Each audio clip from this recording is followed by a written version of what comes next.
नमस्कार, मैं गौरव जोशी श्रीमती मोहरी देवी तापड़िया गर्ल्स कॉलेज जसवंतगढ़ के इस यूट्यूब चैनल पर आपका हार्दिक स्वागत करता हूं। हम पढ़ रहे हैं हानियों की पूर्ति एवं आगे ले जाना। इस चैप्टर का चौथा क्वेश्चन आज सोल्व करेंगे। 31 मार्च 2020 को समाप्त होने वाले वर्ष के लिए श्री महेंद्र द्वारा प्रस्तुत निम्नलिखित विवरण से महेंद्र की सकल कुल आय की गणना कीजिए एवं आगे ले जाने के लिए पात्र मदों को भी बताइए। तो विवरण दिया गया है, सूचनाएं दी गई है, जिनमें पहला है सट्टे के व्यवसाय ए की हानि 25,000 रुपए। तो सट्टा का व्यवसाय है जिसको ए नाम से बताया गया है कि सट्टा का व्यवसाय ए की हानि 25,000 रुपए की, और दूसरा सट्टे के व्यवसाय बी की आय 5,000 रुपए। तो दो प्रकार के सट्टे के व्यवसाय हैं, ए और बी। तो ए से हानि हुई है 25,000 की और बी से आय हुई है 5,000 की। तीसरा है धारा 35 AD के तहत आने वाले निर्दिष्ट व्यवसाय की हानि 20,000 रुपए। तो धारा 35 AD के अंतर्गत आने वाले निर्दिष्ट व्यवसाय से 20,000 रुपए की हानि हुई है। वेतन से आय मानक कटौती के बाद स्टैंडर्ड डिडक्शन कर लिया गया है, और वेतन से आय है 2,50,000 की। मकान संपत्ति से हानि हुई है 1,50,000 की। सामान्य व्यवसाय की आय है 45,000 की। शहरी भूमि के विक्रय से दीर्घकालीन पूंजी लाभ हुए हैं 2 लाख रुपए के। लॉन्ग टर्म कैपिटल गेन है 2 लाख रुपए का। अंशों के विक्रय से दीर्घकालीन पूंजी हानि हुई है 75,000 की। और प्रमाणित स्कंद विनिमय के माध्यम से सूचित अंशों के विक्रय से दीर्घकालीन पूंजी हानि हुई है 82,000 की, 82,000 रुपए की। इसके बाद आगे लाई गई हानियां निम्नलिखित हैं। इस वर्ष कुछ हानियों को आगे लाया गया है। दौड़ के घोड़ों को रखने की कर निर्धारण वर्ष 2019-20 से संबंधित हानि 2,000 रुपए। तो दौड़ के घोड़ों को रखने से हानि हुई है, जिसको आगे लाया गया है। 2019-20 की हानियां हैं कर निर्धारण वर्ष की, जिसको इस वर्ष आगे लाया गया है। और दूसरा है सामान्य व्यवसाय की कर निर्धारण वर्ष 2016-17 से संबंधित आगे लाई गई हानि 5,000 रुपए की। तो ये सूचनाएं दी गई है, और इन सूचनाओं के आधार पर हमको कर निर्धारण वर्ष 2020-21 के लिए महेंद्र की सकल कुल आय की गणना करनी है। तो सबसे पहले हम सकल कुल आय की गणना करेंगे। चौथा क्वेश्चन है computation of gross total income of Shri Mahendra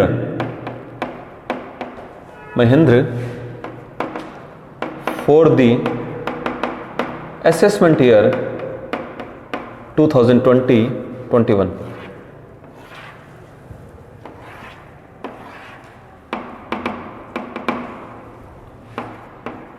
amount, particulars.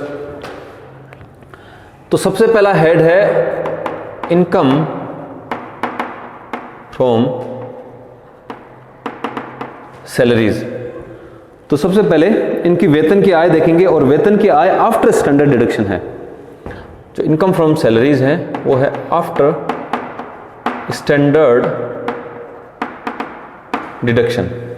तो इनकम फ्रॉम सैलरीज है, वेतन से आय है 2,50,000 रुपए की, 2,50,000 रुपए की। अब वेतन की आय में से मकान संपत्ति की हानि और अन्य साधनों से आय शीर्षक की हानि को ही सेट ऑफ किया जा सकता है, इनकी पूर्ति की जा सकती है। तो इस क्वेश्चन में अन्य साधनों से आय शीर्षक के अंतर्गत हानि है, लेकिन वो हानि आगे लाई गई है, और वो हानि है दौड़ के घोड़ों को रखने की कर निर्धारण वर्ष 2019-20 से संबंधित हानि, जिसको आगे लाया गया है। तो दौड़ के घोड़े रखने से अगर हानि होती है तो ऐसी हानि की पूर्ति केवल दौड़ के घोड़े रखने से कमाए गए लाभों में से ही की जा सकती है, ना कि किसी अन्य शीर्षक की आय से। और अगर ऐसी हानि को आगे ले जाया जाता है तो ऐसी हानि को आगे के 4 वर्षों तक दौड़ के घोड़ों को रखने से हुए लाभों में से ही सेट ऑफ किया जा सकता है, ना कि अन्य किसी शीर्षक की आय से। तो वेतन की आय में से केवल मकान संपत्ति से हुई हानि को ही इस क्वेश्चन के अंतर्गत सेट ऑफ किया जाएगा, और मकान संपत्ति से हानि हुई है 1,50,000 रुपए की, जिसको यहां सेट ऑफ कर लिया जाएगा। Less house property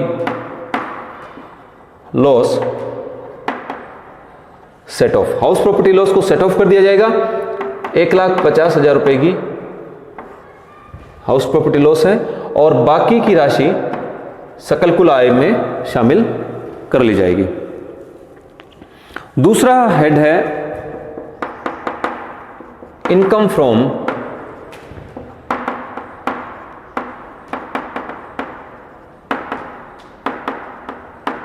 house property, आय का दूसरा शीर्षक है और इस शीर्षक के अंतर्गत लॉस हुआ है loss from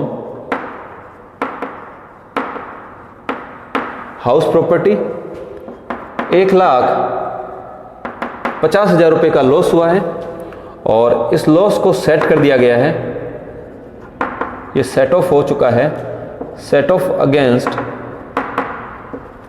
salary income. Salary income से इसको सेट ऑफ कर दिया गया।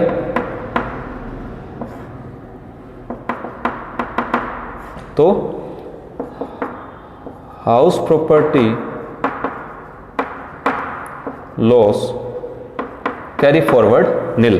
तो पूरी की पूरी राशि को सेट ऑफ कर दिया गया है, तो किसी प्रकार के मकान संपत्ति से हानि को आगे नहीं ले जाया जाएगा किसी भी राशि को। तीसरा हेड है आय का, इनकम फ्रॉम बिजनेस और प्रोफेशन। तीसरा हेड है व्यापार अथवा पेशे से आय। तो इसमें अगर हम देखें तो एक तो सट्टे का व्यवसाय है, एक सामान्य व्यवसाय दिया गया है और निर्दिष्ट व्यवसाय दिया गया है। तो पहले सामान्य व्यवसाय, सामान्य व्यवसाय की आय है 45,000 रुपए। सामान्य व्यवसाय की आय है 45,000 रुपए। इनकम फ्रॉम ट्रेडिंग बिजनेस, सामान्य व्यवसाय की आय है 45,000 रुपए की। अब व्यवसाय की हानि हुई है लेकिन सट्टे के व्यवसाय की हानि हुई है, तो सट्टे की व्यवसाय की हानि को केवल सट्टे के व्यवसाय के लाभों से ही सेट ऑफ किया जा सकता है, न कि सामान्य व्यवसाय के लाभों से। और दूसरा है निर्दिष्ट व्यवसाय की हानि। तो धारा 35 के अंतर्गत निर्दिष्ट व्यवसाय की हानि को भी केवल निर्दिष्ट व्यवसाय के लाभों से ही एडजस्ट किया जा सकता है, न कि अन्य किसी व्यवसाय के लाभों से। तो सामान्य व्यवसाय की जो आय हुई है 45,000, इसमें से केवल सामान्य व्यवसाय की कर निर्धारण वर्ष 2016-17 से संबंधित आगे लाई गई हानि जो 5,000 रुपए की है, केवल उसको ही इससे सेट ऑफ किया जाएगा। तो जो ब्रॉड फॉरवर्ड लॉसेज हैं उसको सेट ऑफ कर दिया जाएगा, less brought forward losses for the assessment year 2016-17। 5,000 रुपए के लाभ आगे लाए गए, हानि आगे लाई गई है, जिसको सामान्य व्यवसाय के आय में से सेट ऑफ कर दिया जाएगा और 40,000 रुपए के सामान्य व्यवसाय की आय को सकल कुल आय में शामिल कर लिया जाएगा। तो इसमें इनकम फ्रॉम ट्रेडिंग बिजनेस। दूसरा है इनकम फ्रॉम स्पेकुलेशन। जो बिजनेस स्पेकुलेटिव बिजनेस ए है, इनकम फ्रॉम स्पेकुलेटिव बिजनेस ए, और इसकी आय है 25,000 रुपए की। लॉस हुआ है, लॉस फ्रॉम स्पेकुलेटिव बिजनेस ए से, जो सट्टे का व्यवसाय ए है उससे लॉस हुआ है 25,000 रुपए का। 25,000 का लॉस हुआ है और इस लॉस को एडजस्ट किया जाएगा less income from speculative business B. तो 5,000 रुपए का की आय हुई है बी व्यवसाय से, बी सट्टे के व्यवसाय से, तो इसको एडजस्ट कर दिया जाएगा और जो शेष राशि है वो शेष राशि आगे ले जाई जाएगी। Loss from speculative business A carry forward. तो 20,000 रुपए की सट्टे के व्यवसाय की हानि को आगे ले जाया जाएगा, आगे के वर्षों में ले जाकर इसको सेट ऑफ किया जाएगा, इसकी पूर्ति की जाएगी। और तीसरा है जो लॉस हुआ है स्पेसिफाइड बिजनेस से, निर्दिष्ट व्यवसाय से, वो भी कैरी फॉरवर्ड होगा। Loss from specified business under section 35 AD, under section 35 AD carry forward, इसको कैरी फॉरवर्ड किया जाएगा। और जो निर्दिष्ट व्यवसाय से हानि है वो है 20,000 रुपए की, इसको भी आगे ले जाया जाएगा। इस वर्ष इसकी पूर्ति नहीं हो पाएगी, तो loss from specified business under section 35 AD carried forward, 20,000 को आगे ले जाया जाएगा। अब बात करते हैं अगले शीर्षक की। चौथा शीर्षक है आय का, चौथा शीर्षक है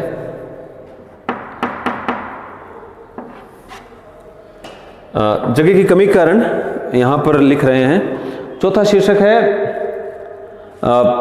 capital gain.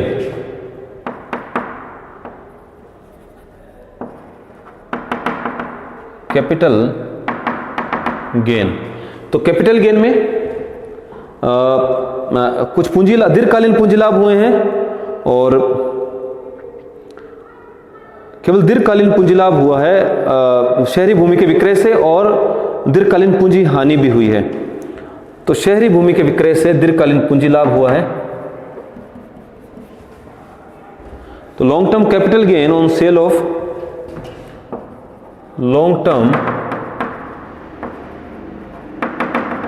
Capital gain from sale of urban land, शहरी भूमि के विक्रय से जो लॉन्ग टर्म कैपिटल गेन हुआ है वो हुआ है 2 लाख रुपए का। 2 लाख रुपए का दीर्घकालीन पूंजी लाभ हुआ है शहरी भूमि के, कृषि भूमि के विक्रय से, शहरी भूमि के विक्रय से। और इसी हेड के अंदर लॉस भी हुआ है, लॉन्ग टर्म कैपिटल लॉस भी हुआ है, एक तो अंशों के विक्रय से और दूसरा सूचित अंशों के विक्रय से। लॉन्ग टर्म इनकी दीर्घकालीन पूंजी हानि की पूर्ति दीर्घकालीन पूंजी लाभों में से ही की जा सकती है। तो चाहे सेम उसी वित्तीय वर्ष की हानि हो, यानी जिस वित्तीय वर्ष में दीर्घकालीन पूंजी हानि हुई है उसी वित्तीय वर्ष में अगर कोई दीर्घकालीन पूंजी लाभ हुआ है तो उस दीर्घकालीन पूंजी लाभ से दीर्घकालीन पूंजी हानि की पूर्ति की जाएगी, बाकी अन्य किसी भी आय से नहीं की जा सकती। और आगे के वर्षों में भी दीर्घकालीन पूंजी हानि की पूर्ति केवल दीर्घकालीन पूंजी लाभों से ही की जा सकती है। तो long term capital loss from sale of shares, अंशों के विक्रय से जो कैपिटल लॉस हुआ है उसको एडजस्ट किया जाएगा, सेट ऑफ किया जाएगा 75,000 रुपए का। और दूसरी हानि भी हुई है, वो हुई है लिस्टेड शेयर्स को बेचने से, सूचित अंशों को बेचने से। तो long term capital loss from sale of listed shares, और ये हानि हुई है सूचित अंशों के विक्रय से हानि हुई है 82,000 रुपए की, 82,000 की। तो 2 लाख में से 75,000 रुपए की अंशों की हानि, 75,000 रुपए की अंशों की हानि को सेट ऑफ किया जाएगा, और जो सूचित अंश हैं उनके विक्रय से जो 82,000 रुपए की दीर्घकालीन हानि हुई है उसको सेट ऑफ किया जाएगा, और जो बाकी का अमाउंट है 43,000 रुपए वो सकल कुल आय में शामिल किया जाएगा। अगला हेड है, इसके बाद अगला हेड है income from other sources. Income from other sources, अन्य साधनों से आय। तो अन्य साधनों से किसी प्रकार की आय नहीं है, केवल दौड़ के घोड़ों को रखने से जो हानि हुई थी कर निर्धारण वर्ष 2019-20 में उसको आगे लाया गया था, लेकिन अब इस हानि की पूर्ति इस वर्ष भी नहीं की जा सकती, तो इसको फिर से आगे ले जाया जाएगा। तो brought forward losses from maintaining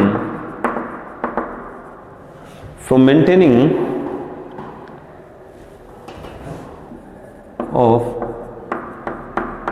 race horses carry forward कितना है? यह है 2000 रुपये। 2000 रुपये की हानि को फिर से आगे ले जाया जाएगा। तो इस प्रकार से 1 लाख रुपए वेतन की आय में से सकल कुल आय में शामिल किए जाएंगे। मकान संपत्ति की हानि को एडजस्ट कर दिया गया वेतन की आय में से। बिजनेस की जो इनकम हुई थी 45,000 रुपये की, उसमें से जो गत वर्षों की कर निर्धारण वर्ष 2016-17 के संबंध में जो व्यवसाय की हानि को आगे लाया गया था उसको यहाँ एडजस्ट कर दिया गया, सेट ऑफ कर दिया गया और 40,000 रुपये की आय को सकल कुल आय में शामिल किया गया। स्पेक्युलेटिव बिजनेस, सट्टे के व्यवसाय से ए व्यवसाय से हानि हुई थी जिसको हमने सेट ऑफ किया बी व्यवसाय के लाभों से, और जो शेष हानि बची 20,000 रुपये की, इसको आगे ले जाया जाएगा। जो 35 AD में निर्दिष्ट व्यवसाय के अंतर्गत हानि हुई थी इसको आगे ले जाया जाएगा, क्योंकि इसको यहाँ पर इसकी पूर्ति नहीं की जा सकी, क्योंकि निर्दिष्ट व्यवसाय की हानि की पूर्ति केवल निर्दिष्ट व्यवसाय की आय से ही की जा सकती है। कैपिटल गेन में देखें तो लॉन्ग टर्म कैपिटल गेन हुआ था शहरी भूमि के विक्रय से 2 लाख रुपए का, जिसमें से लॉन्ग टर्म कैपिटल लॉस हुआ अंशों के विक्रय से और सूचित अंशों के विक्रय से, जिसको एडजस्ट कर दिया गया, सेट ऑफ कर दिया गया और शेष राशि को हमने सकल कुल आय में शामिल कर लिया गया। Income from other sources, income from other sources में एक ब्रॉड फॉरवर्ड लॉसेस थे। दौड़ के घोड़े को रखने से हानि को आगे लाया गया था 2000 रुपये की, जिसकी पूर्ति इस वर्ष नहीं की जा सकी, इसको फिर से आगे ले जाया जाएगा। तो कुल मिलाकर करदाता की श्री महेंद्र की इस वर्ष की कर निर्धारण वर्ष 2020-21 के लिए सकल कुल आय है 1,83,000 रुपये। 1,83,000 रुपये ग्रोस टोटल इनकम GTI है। तो आज के लिए इतना ही। मैं आशा करता हूं कि आज की क्लास में हमने जो क्वेश्चन सॉल्व किया आपको अच्छे से समझ में आया होगा। इस वीडियो को लाइक कीजिए, शेयर कीजिए, हमारे YouTube चैनल को सब्सक्राइब कीजिए। धन्यवाद।